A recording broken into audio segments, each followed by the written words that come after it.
Hey guys, what's up? It's Duke. Yeah, so it's been a while since my last video. Unfortunately, I've just been really busy with school and work and getting ready for married life things. I'm getting married soon. So, what I wanted to do today was kind of talk about deck boxes and, what deck box should you be getting for your commander decks. Um, Also, a little bit about sleeves. Sleeving your deck is super important. I know that a lot of us kind of don't have a lot of extra money, and so we'll buy like a $5 pack of sleeves and be like, oh, well, this is, fine. My thought process on sleeves and deck boxes is you want to reflect your investment on your cards, like in your deck boxes. Because, if you are willing to spend five, six, or $700 on on a deck, spending an extra $20 or $30 on a deck box really is, it's nothing.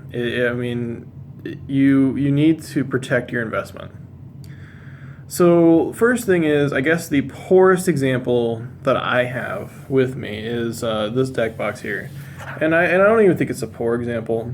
So this deck box is an Ultimate Guard deck case. It has 100 plus cards you can fit in it. It's a lot of cards. There's even some room in the back, and these are all double sleeved. This is my Maelstrom Wanderer deck, which I'll actually be doing a video on here soon. But as you can see, yes, this deck is actually rather expensive.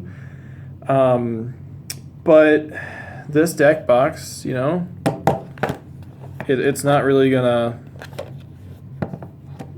do much damage. I will get a different deck box eventually, but this is a $3 or $4 deck box, and it's pretty sturdy. To me, this is the minimal type of deck box that you should get for your decks, and it's plastic. Overall, it's pretty good, and you can write your name and stuff on it. I would say next in quality. You might have a different opinion than I do, but I think that the Ultra Pro, these are I think you've seen them around, the Satin Towers. So, yeah. So let me tilt my camera up a little bit so you can just kind of see the Satin Tower-iness of it. So, this deck box is pretty nice. It comes up here at the top, boom, there's your deck, and tilt it back down here. Interesting thing about these is on the bottom is where you put all your dice. The only problem I have with the box really is that the bottom part of it, when you pull it off, you have to be really careful, because if you're holding the box at all like this, the dice can just kind of fly out of the bottom there. Other than that, on the lid, I've had this for about 2 weeks, and this is starting to scrape, and I haven't really done much with it. It's been in my backpack. I haven't really been roughing with it too much. But yeah, so the deck box here, it's pretty nice. Also, another thing here, see this little line?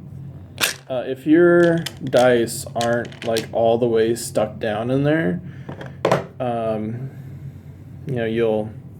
they'll kind of pop that up a little bit. But overall, that's like a $15 deck box, and it works fine. And it feels nice too, actually.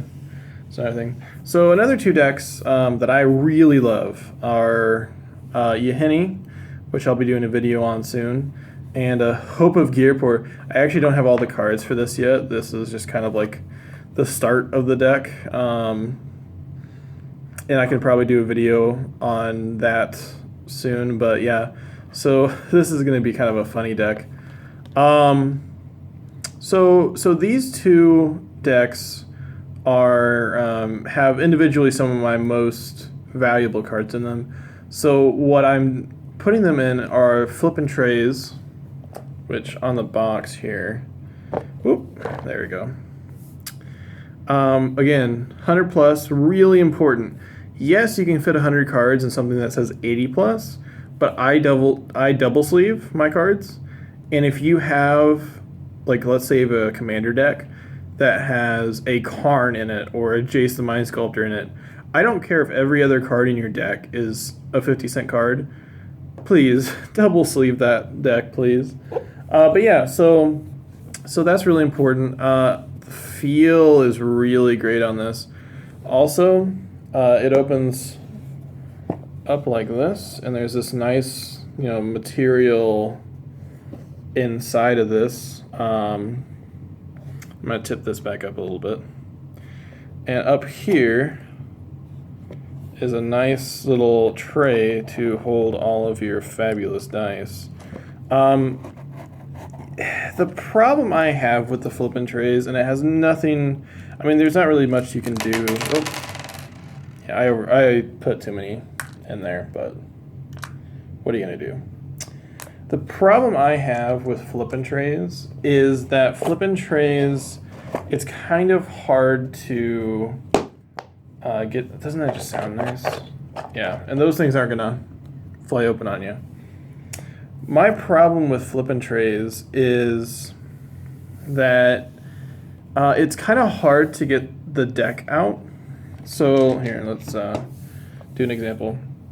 So if you have 100 double sleeve cards like I do here for you, Henny, look at, like, it's really, you can't fit anything in there. And the deck kind of like bows out a little bit. Doesn't really affect the cards too much, but it just makes it awkward. So like here, if I put it in, like putting it in is fine. It just slides right in. But when you want to like take it out, you kind of have to, because if you try to shove your finger in there, you're just going to bend the card. So you kind of have to like go on this side and be like, oh, okay, slide it out. Again, that took me all of like 2 seconds to slip that card out, or to slip that thing out here. And then boom. And that's not going anywhere. But yeah, that's my complaint, is that when you have, this box and it's full, 100% full, you can't, slide your finger in here and then pull it out. You gotta get kind of fancy with it. But yeah, guys, so that's my first video, well, of me returning, and I will have some more videos for you later. Bye.